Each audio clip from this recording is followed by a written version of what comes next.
সৰজমিনে তদন্ত কৰি চাওক, মানুহৰ মতামত লওক, আৰু চিভিল হস্পিটেলটো থাকিব লাগে নে নালাগে। শিক্ষিত ডেকা ল'ৰাবিলাকে মেডিকেল কলেজত পঢ়িব পাৰে, ডিগ্ৰী পাব পাৰে, এই ব্যৱস্থা কৰক।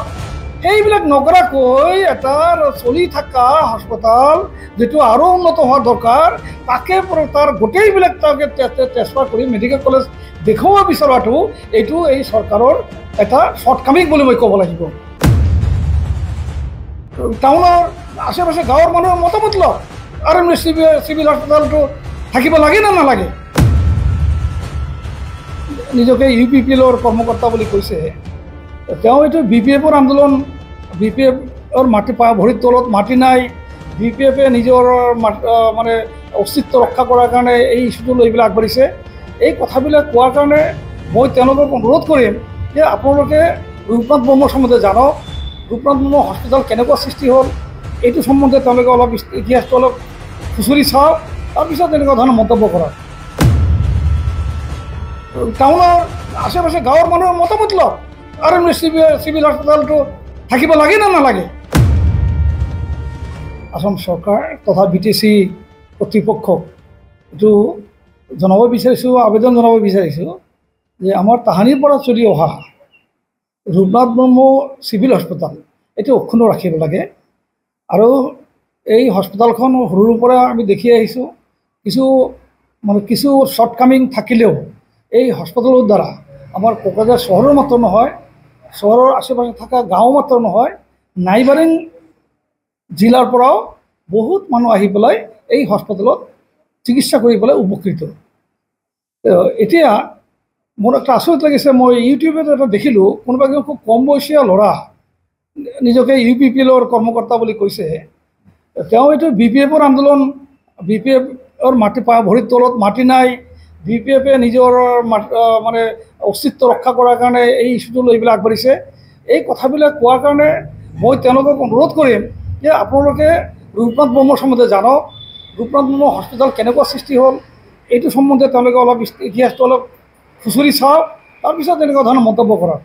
মই নিজে সন্তোষ গোহাঁই কোকৰাঝাৰৰ ছিনিয়ৰ চিটিজেন হয়, আৰু মই একজন কোকৰাঝাৰ ডিষ্ট্ৰিক্টৰ অন্যতম একমাত্ৰ লোকতন্ত্ৰ সেনানী হিচাপে অসমৰ মুখ্যমন্ত্ৰীৰ দ্বাৰা পুৰস্কৃত ব্যক্তিও হয়। মই এই আন্দোলনত আৰম্ভণিৰ পৰা যুক্ত হৈ আছোঁ। মই এইটো BPF হিচাপে যোগদান কৰা নাই, মই কোকৰাঝাৰৰ একজন ছিনিয়ৰ নাগৰিক হিচাপে মই যোগদান কৰিছোঁ। কাৰণ এই হস্পিটেলটো আমাৰ অতি প্ৰয়োজন। এই হস্পিটেলত যিমানখিনি কাম কাজ চলি আছে, যিমানখিনি ডাক্তৰ ষ্টাফ নাৰ্ছ চলি আছে, ইয়াতো বহুত মানে হিন্দীত যিটো কয় খামিয়া এইটো আছে।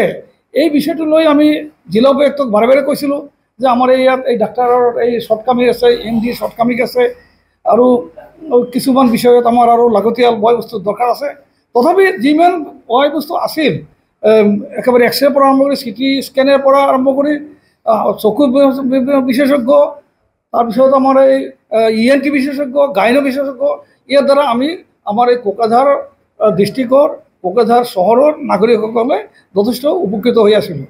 তো আমি বিচাৰিছোঁ যে আৰু বেছিকৈ আমাৰ ইয়াতে যিটো কেপাচিটি, আমাৰ RNB হস্পিটেলৰ যিটো কেপাচিটি, এই কেপাচিটি মতে আসাম চৰকাৰে বা BTC কৰ্তৃপক্ষই তেওঁলোকে প্ৰয়োজনীয় ষ্টাফ, প্ৰয়োজনীয় ডাক্তৰ নিয়োগ কৰক।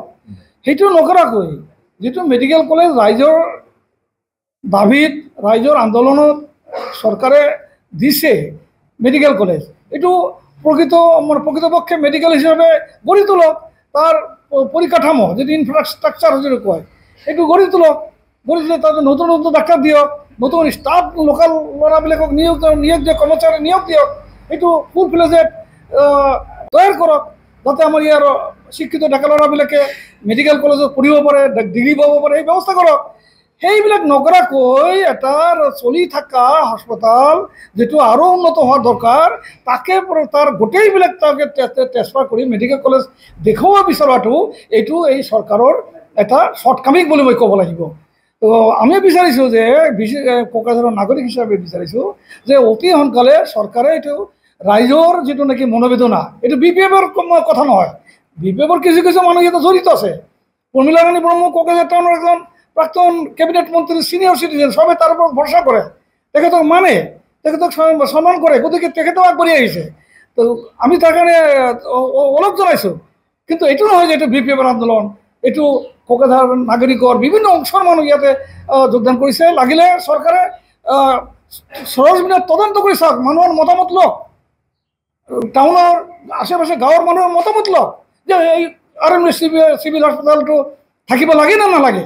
চাব যে 99.9% মানুহ ক'ব যে RMB চিভিল হস্পিটেল থাকিব লাগে। আমি যেতিয়া আন্দোলনত যুক্ত আছিলোঁ তেতিয়া আমি দেখিছোঁ ৰূপনাথ ব্ৰহ্ম পৰিয়ালৰ 80 বছৰৰ ঊৰ্ধৰ মহিলা, তেওঁলোকৰ ঘৰৰ বোৱাৰী এই লাঠি লৈ পেলাই আহি ধৰ্ণাত বহিছে। এই ঘটনাটো ইমান নেগলেজিবল ঘটনা হিচাপে যদি আসাম চৰকাৰে দেখে তেনেহ'লে এইটো খুব মানে ভুল কৰিব আৰু অন্যায় কৰা হ'ব। গতিকে আমি দাবী কৰিছোঁ যে আসাম চৰকাৰ তথা BTC চৰকাৰ এইবিলাক পলিটিকেল দৃষ্টিভংগী নাচাই ৰাইজৰ দাবী হিচাপে গণ্য কৰি পেলাই RMB চিভিল হস্পিটেলখন অক্ষুণ্ণ ৰাখক আৰু পূৰ্ণাংগ পৰিকাঠামো সহ হস্পিটেল চালকক। তেতিয়া নাম্বাৰিঙৰ যিটো কথা আহি আছে অট'মেটিক নাম্বাৰটো বাঢ়ি যাব। এতিয়া ঢাল তৰল একো নাই, তাতে ৰোগী কেনেকৈ যাব?